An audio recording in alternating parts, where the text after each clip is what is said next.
India की nuclear कहानी किसी बड़े धमाके से नहीं, बल्कि एक बड़े विचार से शुरू हुई। एटम की शक्ति का इस्तेमाल करके देश को और मजबूत और सुरक्षित बनाना। आजादी मिलने के बाद इंडिया अभी भी किसी और के राज से उबर रहा था।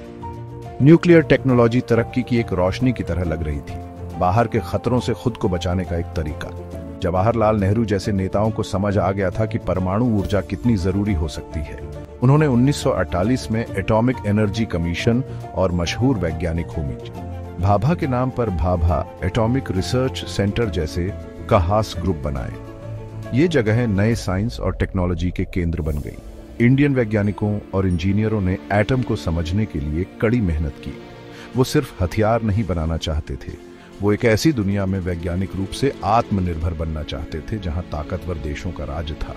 पहले उन्होंने बिजली बनाने, खेती सुधारने और डॉक्टरों की मदद करने जैसे शांतिपूर्ण कामों के लिए परमाणु ऊर्जा का इस्तेमाल करने पर ध्यान दिया।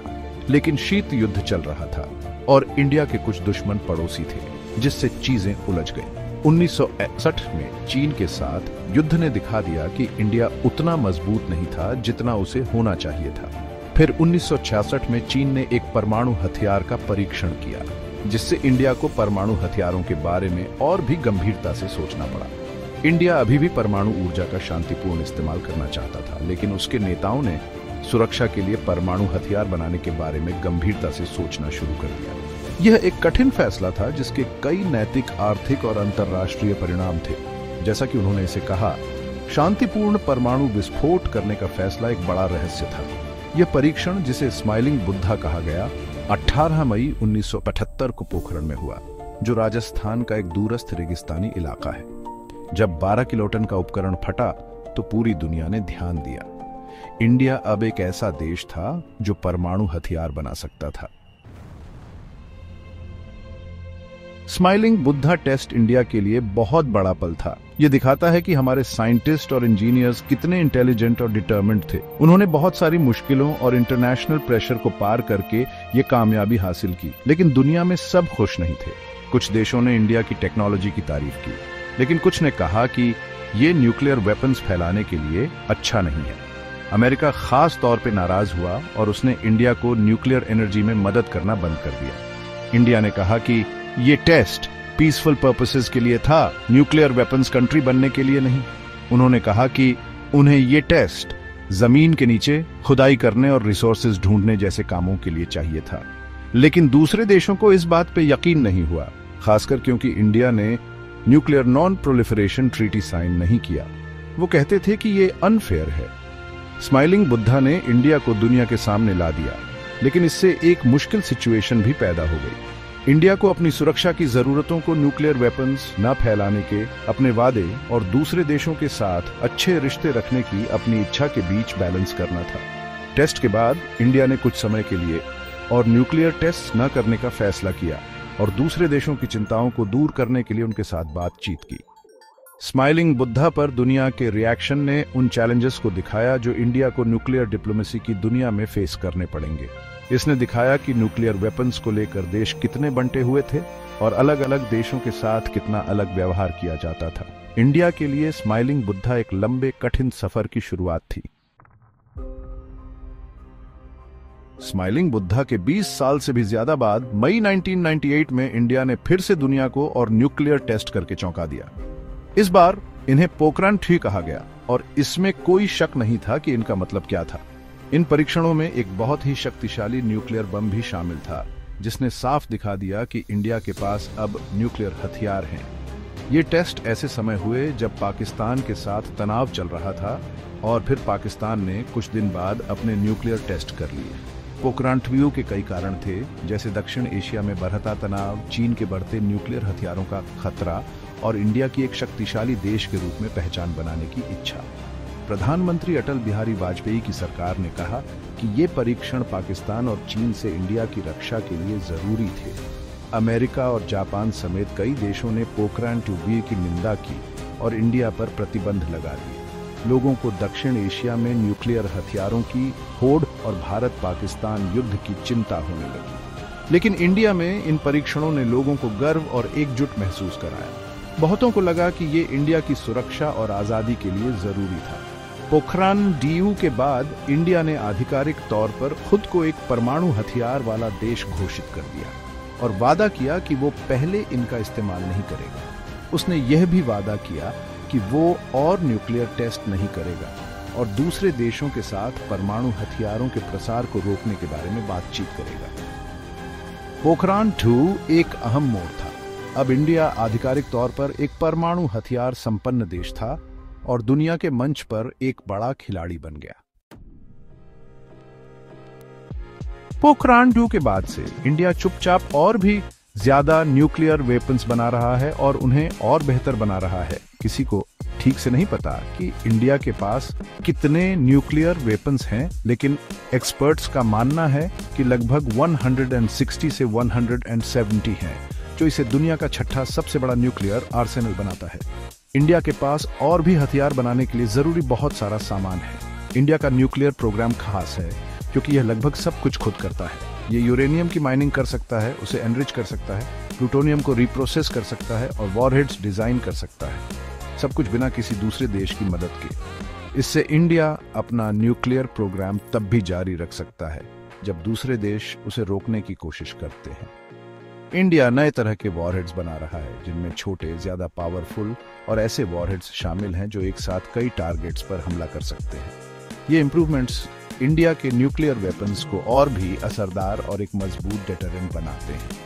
कई चीजें इंडिया को अपने न्यूक्लियर वेपन्स को मॉडर्नाइज करने के लिए प्रेरित कर रही हैं। इनमें चीन के बढ़ते न्यूक्लियर आर्सेनल से खतरा, पाकिस्तान को रोकने की जरूरत और कई ताकतवर देशों वाली दुनिया में इंडिया की रणनीतिक रूप से आजाद होने की इच्छा शामिल है।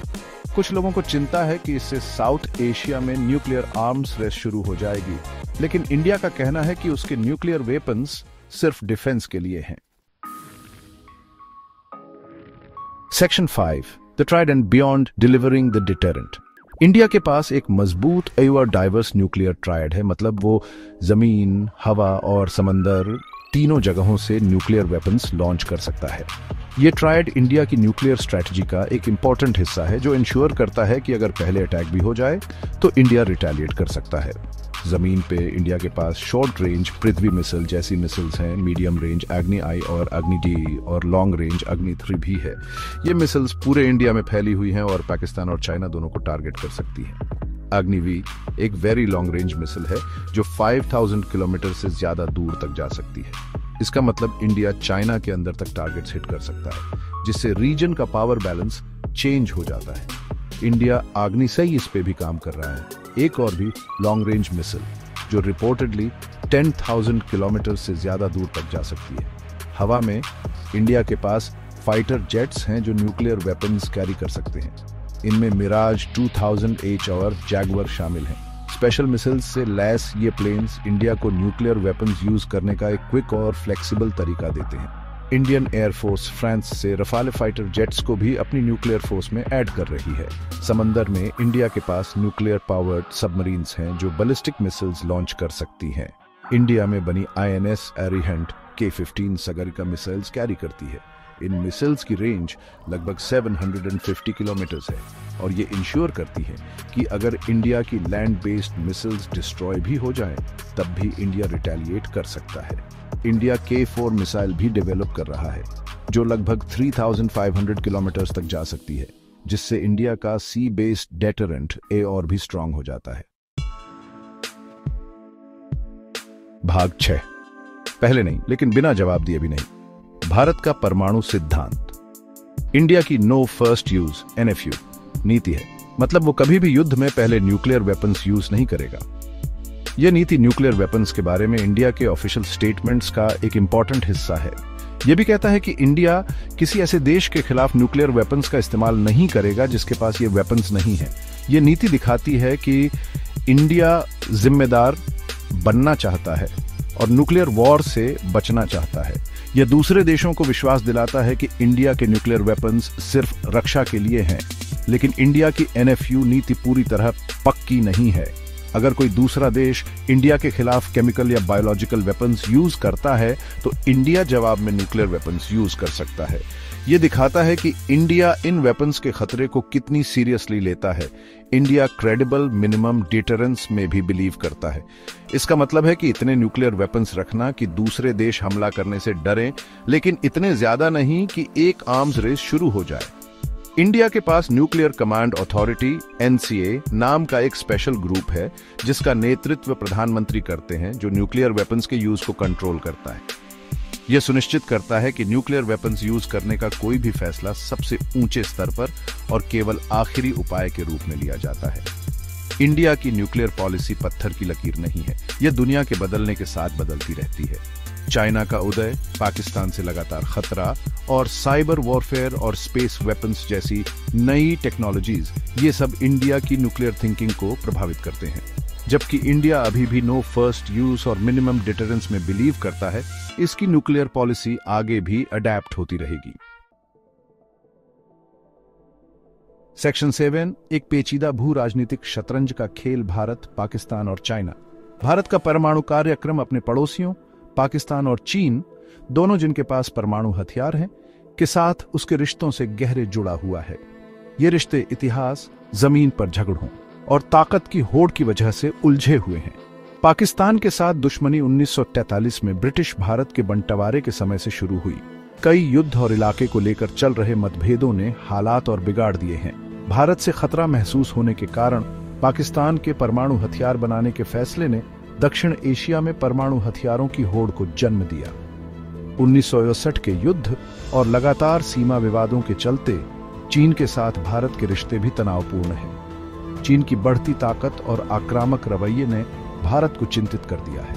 भारत की अग्नि 5 मिसाइल, जो चीन के अंदर तक पहुंच सकती है, दिखाती है कि भारत इस खतरे को कितनी गंभीरता से लेता है। भारत का परमाणु आधुनिकीकरण आंशिक रूप से चीन के बढ़ते परमाणु हथियार भंडार और क्षेत्र में उसकी गतिविधियों की प्रतिक्रिया है। भारत, पाकिस्तान और चीन तीनों के पास परमाणु हथियार होने से दक्षिण एशिया की स्थिति बहुत जटिल हो जाती है। भारत को अपने परमाणु हथियारों के बारे में फैसले लेते समय पाकिस्तान और चीन दोनों को ध्यान में रखना पड़ता है। अगर भारत और उसके किसी एक पड़ोसी के बीच हालात बिगड़ते हैं, तो दूसरा पड़ोसी भी शामिल हो सकता है, जो बहुत खतरनाक हो सकता है। भारत, पाकिस्तान और चीन दोनों को रोकने के लिए पर्याप्त परमाणु हथियार रखकर, साथ ही उनसे बातचीत करके और विश्वास बनाने की कोशिश करके इन जटिल रिश्तों को संभालने की कोशिश करता है, ताकि संघर्ष से बचा जा सके।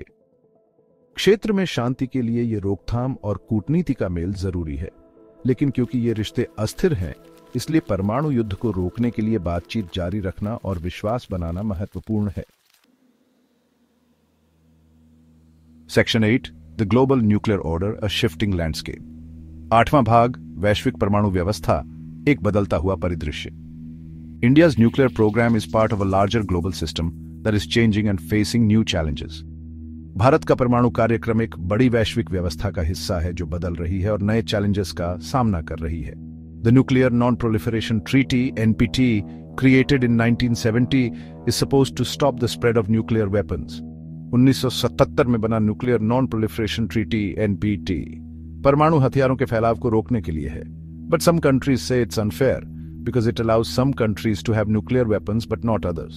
लेकिन कुछ देश कहते हैं कि यह अनुचित है क्योंकि यह कुछ देशों को परमाणु हथियार रखने की अनुमति देता है, लेकिन दूसरों को नहीं। India, along with Pakistan and Israel, hasn't signed the NPT. Bharat, Pakistan और इजराइल के साथ NPT पर हस्ताक्षर नहीं किए हैं। They say it's unfair and doesn't address everyone's security concerns. वे कहते हैं कि यह अनुचित है और सभी की सुरक्षा चिंताओं का समाधान नहीं करता। Even though India hasn't signed the NPT, it has a good record of not spreading nuclear weapons. हालांकि भारत ने NPT पर हस्ताक्षर नहीं किए हैं, लेकिन परमाणु हथियार न फैलाने का इसका रिकॉर्ड अच्छा है। The world faces many nuclear challenges, including slow progress on disarmament by the countries with nuclear weapons. दुनिया कई परमाणु चुनौतियों का सामना कर रही है, जिसमें परमाणु हथियारों वाले देशों द्वारा डिसआर्मामेंट की धीमी प्रगति, new nuclear threats from North Korea and Iran, उत्तर कोरिया और ईरान से नए परमाणु खतरे and the possibility of nuclear terrorism, और परमाणु आतंकवाद की संभावना शामिल है। Distrust between powerful countries like the United States and Russia makes things even harder. शक्तिशाली देशों जैसे संयुक्त राज्य अमेरिका और रूस के बीच अविश्वास चीजों को और भी कठिन बना देता है। India, as a growing power with nuclear weapons, has an important role to play. परमाणु हथियारों के साथ एक बढ़ती हुई शक्ति के रूप में भारत की एक महत्वपूर्ण भूमिका है। It wants a fairer system that addresses everyone's security concerns. ये एक ऐसी निष्पक्ष व्यवस्था चाहता है जो सभी की सुरक्षा चिंताओं का समाधान करे। Many people praise India's focus on minimum deterrence. It's no first use policy. बहुत से लोग न्यूनतम प्रतिरोध पर भारत के ध्यान, उसकी no first use नीति and its commitment to non-proliferation और non-proliferation के प्रति उसकी प्रतिबद्धता की प्रशंसा करते हैं। But some criticize India for continuing to modernize its nuclear weapons. लेकिन कुछ लोग भारत की आलोचना करते हैं कि वह अपने परमाणु हथियारों का आधुनिकीकरण जारी रखे हुए है and not wanting to talk about limiting the production of materials used in nuclear weapons. और परमाणु हथियारों में इस्तेमाल होने वाली सामग्रियों के उत्पादन को सीमित करने के बारे में बात नहीं करना चाहता। India's actions will continue to be important in the future of nuclear weapons. परमाणु हथियारों के भविष्य में भारत की भूमिका महत्वपूर्ण बनी रहेगी। भाग 9, रहस्य के पर्दे के पीछे, भारत के परमाणु कार्यक्रम का आकलन करने में चुनौतियां। भारत का न्यूक्लियर प्रोग्राम के बारे में ज्यादा जानना मुश्किल है क्योंकि भारत इसे बहुत गुप्त रखता है।